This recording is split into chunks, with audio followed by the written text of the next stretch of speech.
So at orthodontic school, you spend a lot of time being taught how to do everything perfectly. So you get to learn how to achieve really great results for all of your patients, to achieve the things that are set out in the orthodontic textbooks as being the things that you should do. And that's fantastic. And there are absolutely patients that need and demand that of you.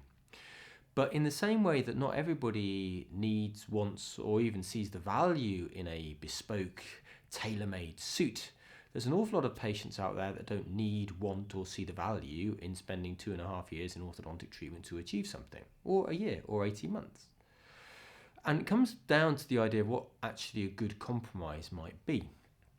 And I've spent a lot of time trying to work this out in the 10-15 years since I finished my orthodontic training, and how to come to terms with kind of letting some of that stuff go, because I don't get to use all of those skills and all of that experience to deliver orthodontic perfection in every case.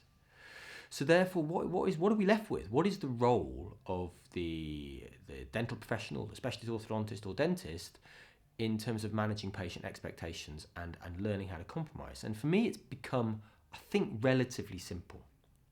And there is two sorts of compromises: a good compromise and there is a bad compromise.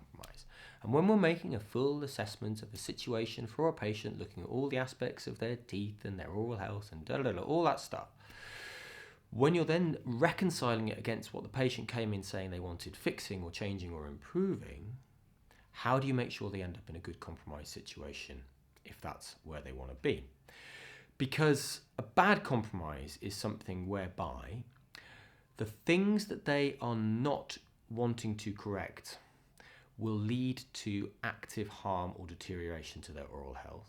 Or equally, a bad compromise is a situation where by treating what they want to treat, you're going to make some other aspect of their situation worse. So again, in my world, what that might be is that by straightening their front teeth, you're going to make them stick out more. Or equally, by not straightening their lower teeth, you're going to allow their deep bite to deepen, causing them harm or damage to the roof of their mouth. So a good compromise is one where the needs and expectations of the patients are met, but they will not suffer any deterioration, neither any other aspect of their dental status, and neither will there be any harm as a consequence to them. So on the bad compromise side, you've got something is going to get worse, or you're going to create a new problem. And a good compromise is one where, at very worst, things will get no worse. And it's really quite simple in those terms, because then the role of the professional, the orthodontist or the dentist or whatever, is to help the patients negotiate their way through the minefield of compromise to avoid making decisions that might lead to harm or creation of another problem that they didn't expect in the first place.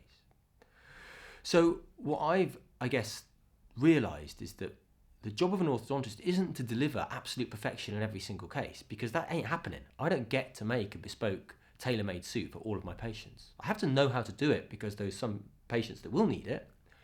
But my job is to take the expectations, is to take the dental situation, is to take what I know about the consequences of fixing problem A or creating problem B, and negotiate with the patient our way through that to find the best compromise for them.